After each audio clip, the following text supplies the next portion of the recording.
Niet alleen op 7 oktober van vorig jaar werden mensen gegijzeld door Hamas. Ook 10 jaar geleden werd Hadar Goldin ontvoerd en later vermoord. Zijn lichaam is nog steeds in Gaza en zijn familie vecht al 10 jaar om zijn lichaam terug te krijgen. Bij mij aan tafel Leah Goldin, de moeder van Hadar, en Gemi, zijn broer, met hun indringende verhaal. Leah, Gemi, welcome and thank you for coming to our studio. To start with you, Leah, you are now visiting the Netherlands together with your son, Gemi. What is the purpose of your visit? Hadar's art exhibition that is now presented here at the In Center the Israel of Center, yes. Christians for Israel. And this is an ongoing project of exhibition that started a year after Hadar was killed and kidnapped. He left us with an amazing legacy, art that we presented around the world. And just before COVID-19, it was at the European Parliament in Strasbourg. Yes. And now it's here in the Israel Center. Yeah. Gemi, this morning, because you're not only visiting the Israel Center now that you're in the Netherlands, this morning you went to The Hague to meet with a few Dutch members of Parliament. No, yes, because with Hadar, as you've mentioned, we are kind of the veteran family with a kidnapped brother and a kidnapped child. You mean veteran because you're already because for a long time? We have this issue of Hamas in Gaza kidnapping people and keeping them hostage. And that issue has started basically with in 2014 with my brother, his fellow soldier Oren Shaul. Then it went on to 2 other civilians, and now after the 7th of October, I've become not only the older brother of a kidnapped brother, but now I have many more brothers and sisters. Because after the 7th of October, hundreds. Actually, hundreds of hostages in Gaza. We have now a situation of hundreds of hostages in Gaza, hundreds of Israelis, whether they are soldiers, elderly, babies, they are being kept there. Yeah, because we're here to talk especially about your son, about your brother. What kind of person was Hadar? Well, it was my little brother. How much age difference is there? There's 8 years. 8 years. Between us. So it's a lot, but we're talking about Hadar.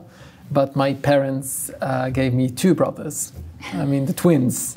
So I had Hadar and Tzur, and they were known to be the twins.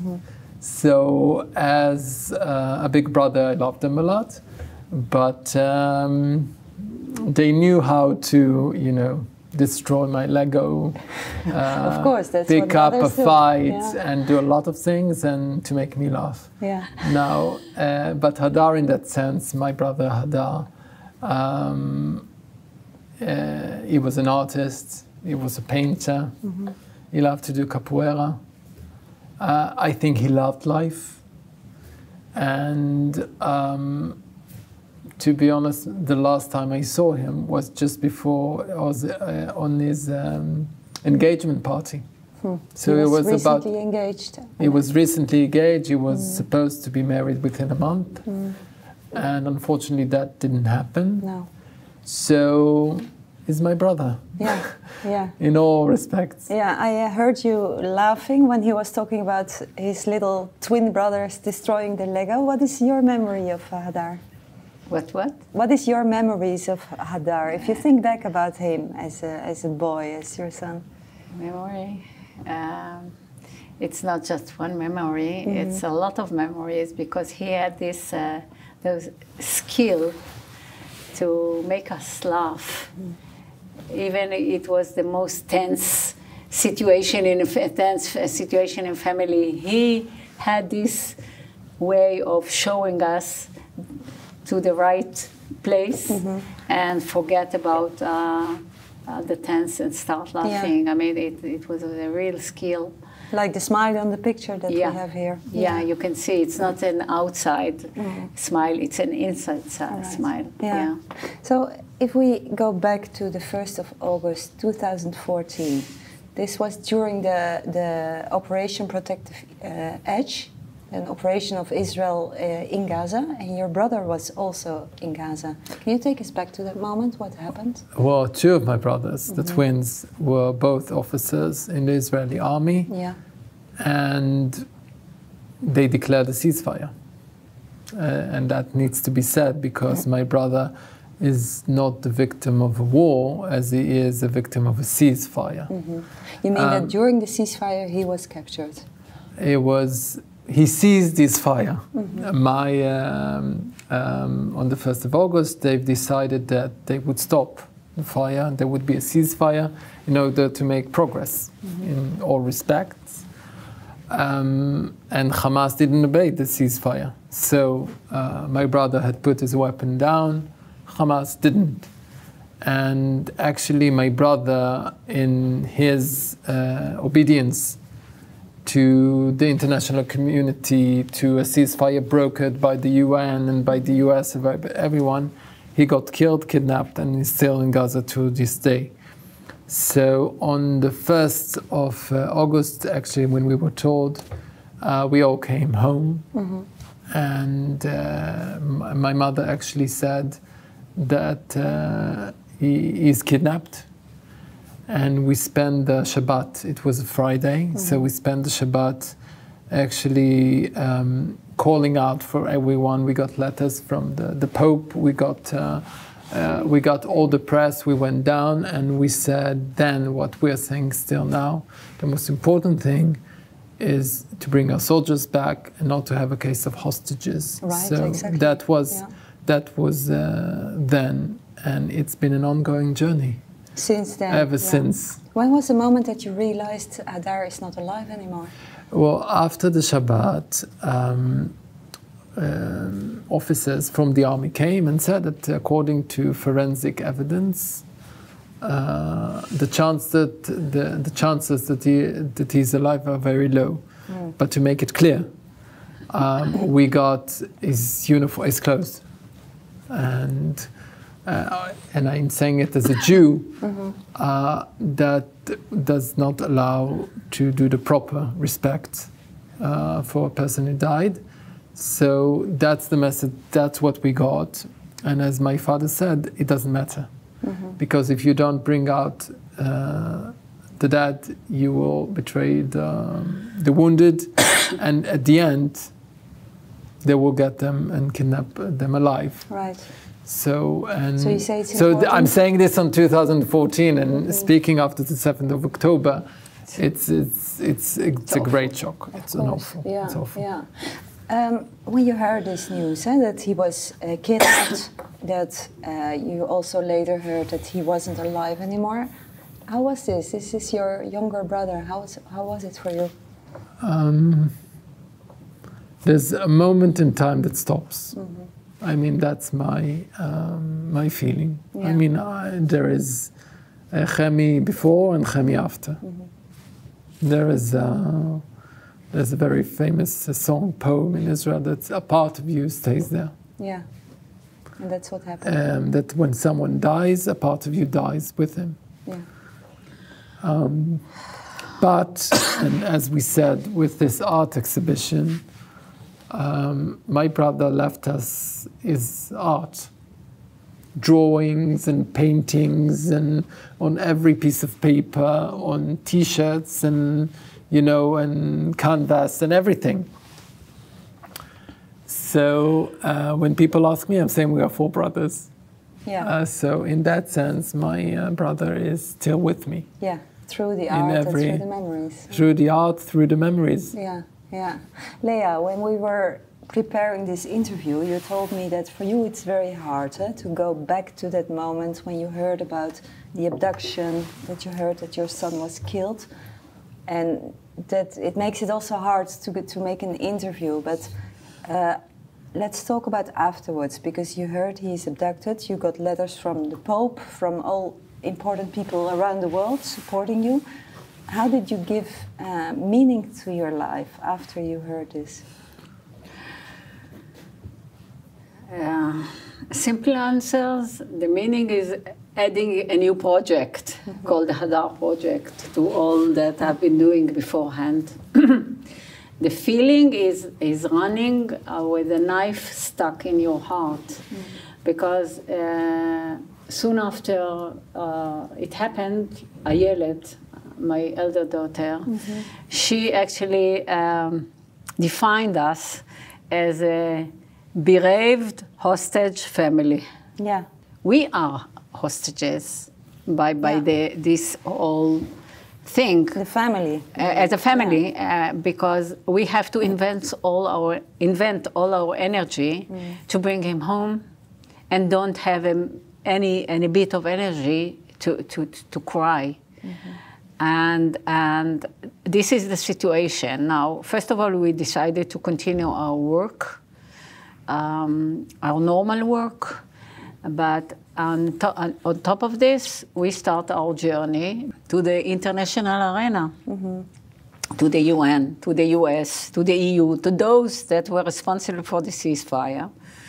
And very soon we learned that the law is on our side, you know, and but it's different. It's a huge gap between having the law on your side and having it implemented and bringing it down home. And as you see, we are still in the same almost thing. 10 years afterwards, you're still not having your organ. And the more frustrating thing is to see that after October 7th, it's the same, like talking again about the ceasefire, and the hostages are not there. Now, last week there was a European Parliament resolution calling for a ceasefire, permanent ceasefire, provided that all hostages are back. And this is actually referred to all the resolution we have managed to achieve as a family. Yeah, but we're going to talk about 7th October and what happened then later. But tell me about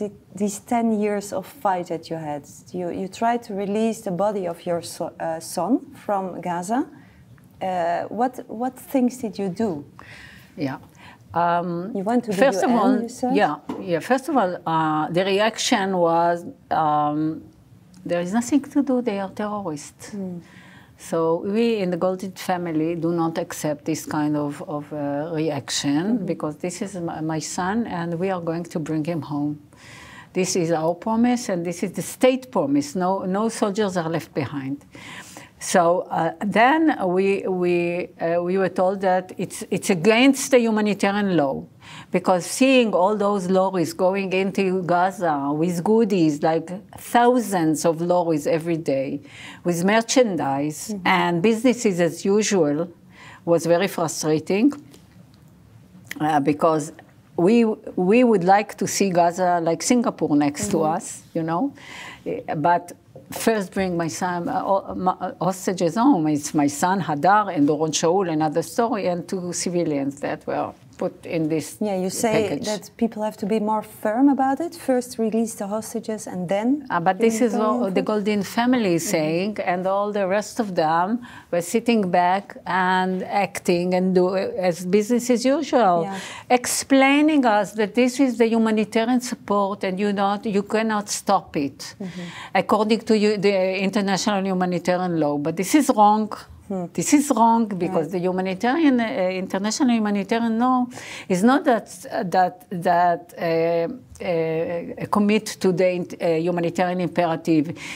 It specifically states that the ones that get it have to comply with the principles of the law in order to get it. So it's illegal to provide humanitarian support to those that violate the law. Right, which is Hamas. Which is Hamas. So this was the argument, but being we are not expert, not in the international law. So first of all, we got a lot of support from professional people. So we have experts consulting us. And the main figure is Professor Irvin Kotler, previous Justice Minister in Canada, well human rights activist. And he helped you. And with him, actually, he did the legal framing of the case and cause of Hadar Goldin, humanitarian case. So this was right, I mean, in terms of legal point of view. And since then, we traveled the world to convince, because every time there was an armed conflict in Israel, this was our opportunity. Right. Because it says, according to the UN Security Council resolution, that after an armed conflict, whenever the good countries, the UN state member, initiate agreements, they are responsible to return the missing person and the dead as a confidence-building measure to any agreement. So then there would be a chance to release Hadar. Ceasefire, peace agreement, commercial agreement. So now we found ourselves actually confronting the business, because humanitarian support is the title, but underneath it there is a lot of business going on and political interests. Right. So this is too big and too difficult for one family. Yeah. So it's also an obstacle to the release of your brother, Gemi. Is it frustrating for you and your family that it's taking already for such a long time and still your brother is not home yet? It's frustrating for two reasons. First of all, emotionally and psychologically, because you know, I couldn't get my brother alive and you can't bury him. So it's very frustrating. You cannot get a closure, you mean? Exactly. Yeah. I cannot get a closure, and I'm speaking also as a religious Jew. Burying someone is a very basic right, human right and a religious right. So, but apart from that, and I think that the frustration was that in not taking any measures against Hamas, in allowing Hamas to keep hostages and do business as usual, it was actually like institutionalizing keeping hostages. Yeah. That it's okay. It was socially accepted, so to say. It becomes, and I think that was infuriating, because that's the basics of terror. I mean, psychologically, and like turning the picture upside down, and slowly accepting the idea that yes, terrorist organization in Gaza can keep hostages and business is as usual. Yeah. And let's hope it won't happen again.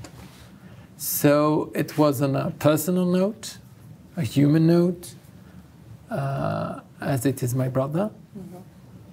And it was on a broader scale, seeing this process of actually giving consent that it's okay, rather than being, rather than hostages being, releasing of hostages would be a precondition to everything. But I can imagine, I'm not meaning this in a cynical way, but that the leaders of the UN or the EU would say 2 million Gazans, one family. Then the choice is easily made. Do we make all the effort for the one family, or do we give the help to the 2 million Gazans? So let's put it this way. Is it? What's the connection between providing food and releasing hostages? What's the connection between giving food, releasing hostages, and sending billions upon billions of dollars as salary for terrorists? What's the connection between giving food and sending money to build not only the bank accounts of Hamas members, but creating an underworld tunnel system to keep a 1-year-old child? Yeah. So sometimes dilemmas are excuses. There is no connection. No. No connection whatsoever. Me being an Israeli, I work with Palestinians, with Arabs. We are friends, we are colleagues. I don't think the Palestinians want to be conceived throughout Hamas, like that's going to be their portrait. I don't think they want to be people who keep hostages. So you're saying, okay, so now Hamas can starve them, it can take their money, it can build underwater tunnels, and it can kidnap because we worry about the people. It's not a dilemma. A question of principle, you say. It's not. It's a question. It's a very rational thing. What's the connection? There is no connection, and there is a difference, a very big difference between terror and about when you're having a state, and when you're having an army, and you're doing your actions. You have responsibility, but when you have terrorist organization, you don't call yourself a state, and you say, okay, fine, so just give me the money and we'll go on. Yeah. That's a threat. That has nothing to do with even remotely supporting anyone or giving them a future. Right. Leah, what about the state of Israel? Did they support you in your mission to get Hadar home? No. Our biggest frustration is to see that what happened to us, the acts and the doings to return Hadar actually are the same concerning 250 hostages. And I don't believe in doing the same and expecting different results. I mean, the fact that there were 250 and more than 100 were released, children and mothers, I appreciate that, but it's actually the decision of Hamas, not the decision of Israelis or any other entity. You mean they decided who to release? We play to their own tunes, and Khaled Mashal, who was interviewed a couple of days after October 7, saying we will release the civilians and keep the soldiers and send them to Iran. So it's not something that was really done to bring all hostages home. And using and what terror does is what's done in very black, dark days. It's called selection. I mean, kids, children, and then soldiers, and then fallen, dead people. No, this is wrong. We must something has to be done differently in order to defeat the terror. Yeah. Because to defeat them is to turn the hostages, being with these terrorists, from an asset to a burden, to a liability. What do you mean by that? First of all, as we talk and they hold hostages, this is for them used as a bargaining chip to blackmail the whole world, not just Israel, to really sentence terrorists and to get more money and everything. To turn it to a burden means something to let them lose from the fact that they hold hostages. This means to be stakeholder, you know, to win or lose from that. And as long as they just win from having this asset, we are in big troubles. Now, turning it upside down means we look for ways. So the fact that it's like kids, you know? I mean, this is how you educate children to obey. You don't punch them. It's not allowed anymore nowadays. However, you make them lose something so they will do better next time. And if you think it this way, to flip the equation, it's to change your attitude to what they do. And so what should be the attitude of Israel towards I'm not talking about, or the world towards it's a word. It's a humanitarian problem. Because they can do the same with all the Islamic centers all over in Germany and here, and you know the problem better than me about the extremists, you know? You need just one or two to do these kind of acts. It's not, and it's awful. Yeah. So the issue is actually to cut the oxygen to this terror. You mean cut funding? And the oxygen to this terror is provided by those that enable it. And now, who enables is first it depends on money. It depends on money, everything. Money makes the world go round. And it starts with the humanitarian support that gets to the wrong hand, and it's already proved. So this should be double-checked according to the law and to the UN Security Resolution 2474 and all of them, and say, first you have to return all the hostages because at this state you are in a standing violation. We cannot help you because the good ones will do illegal things. Now, the second thing is to look for the illegal money. And it was published in the New York Times last week about the money chain, the Hamas money chain that had bank accounts of their senior terrorists, that Yahya Sinwar, obviously, but those that live in Qatar as a free persons, and in Turkey and all other places. And this should be cut through all this junction that use illegal things like art sellers, like changers, and all those in each country that deal with counter-terrorism. They have the data, and they just have to send the police to cut it. Yeah, so you say that funding is the most important weapon that the world has? Yeah, definitely. And you can see bombs can help to destroy infrastructure, but we pay a lot, and a lot of soldiers are dead, and it's awful. We need a ceasefire. But now as you approach it, now the precondition is first release those hostages.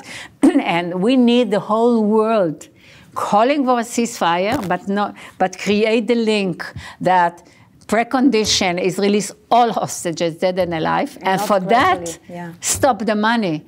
Which stop the money, it's not stop the money, it's precondition it. And this means that it will send them a clear message that since October 7, it's not just two families and the crazy Goldins.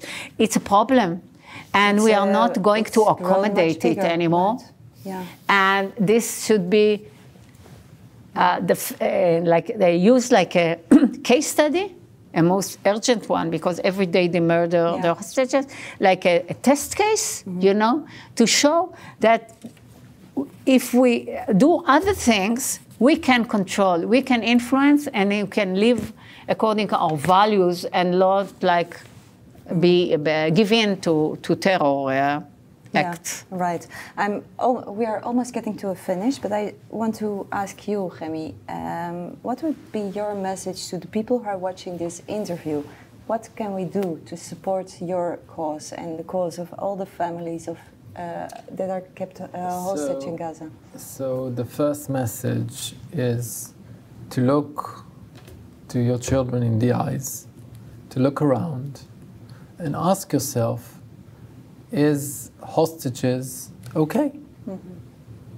Is by tomorrow your neighbor will be allowed to kidnap someone and hold him because someone told them it's okay or whatever. So that's the message. It's not just us or just Israelis. There is now a situation in which keeping hostages is becoming okay. So that's the message about what we're going to do is to say, and it's a rational thing, and I think it's an emotional thing, it's a human thing. To say that we are humans. Humans don't keep hostages. And you can't be humanitarian if you create a society or create an organization that keep hostages. So, as my mother said, in order to be a better world, in order to keep our society and our very fundamental issue, that's why we need states, to protect our children, hostages must be out of the question, precondition to everything. And if you ever want to speak to us about humanitarian needs, first of all, hostages. It's in your hands. The hostages are in civil society in Gaza. Yeah. Take them. Yeah. Bring them back. But what can you we don't do? have to be part of it. What can we do? We as normal citizens of the Netherlands. So first of all, I think that you need to support our cause. I think that as Netherlands, you need to approach your government. Mm-hmm. You need to approach your government, and apart from saying this, asking the questions, because tomorrow it's going to be Netherlands. Mm. When we're dealing with all those countries, you know, from Iran, Qatar, all those places that we get in cars and we're doing business with, and when we're sending off kind of money all around the world, who is it going to? Mm-hmm. Are they supporting organizations that keep on hostages? Mm. How is that legal? So we have to speak up. So you have, first of all, to speak up and ask the questions. Yeah. Because today it's us, and the next day it's someone else. Yeah. It's a sad message, but thank you for sharing, and thank you also for coming to our studio. And we hope, of course, that many people will take action and contact the MPs, contact the government, and fight for your cause. Thank you very much, Leah en Haдар Goldin, for coming. Thank you. En zo zijn we aan het einde gekomen van deze uitzending van Christen voor Israël. En u kunt als kijkers ook betrokken blijven bij ons werk. Ga naar cvi.nl/actueel. Daar vindt u actuele informatie over de oorlog in Israël op dit moment. En ook concrete handreikingen wat u kunt doen om tot steun te zijn voor Israël. Nogmaals, dank voor het kijken en graag tot de volgende keer.